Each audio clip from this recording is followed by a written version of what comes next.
اللہ تمہاری اولاد کے بارے میں تم کو ارشاد فرماتا ہے کہ ایک لڑکے کا حصہ 2 لڑکیوں کے حصے کے برابر ہے،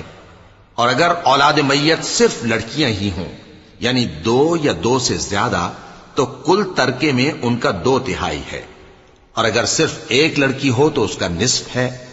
اور میت کے ماں باپ کا یعنی دونوں میں سے ہر ایک کا ترکے میں 6واں حصہ ہے، بشرطے کہ میت کی اولاد ہو، اور اگر اولاد نہ ہو اور صرف ماں باپ ہی اس کے وارث ہوں تو 1/3 ماں کا حصہ ہے، اور اگر میت کے بھائی بھی ہوں تو ماں کا 6واں حصہ ہوگا۔ اور یہ تقسیم ترکہ میت کی وصیت کی تعمیل کے بعد جو اس نے کی ہو یا قرض کے ادا ہونے کے بعد جو اس کے ذمے ہو عمل میں آئے گی۔ تم کو معلوم نہیں کہ تمہارے باپ دادوں اور بیٹوں اور پوتوں میں سے فائدے کے لحاظ سے کون تم سے زیادہ قریب ہے؟ یہ حصے اللہ کے مقرر کیے ہوئے ہیں اور اللہ سب کچھ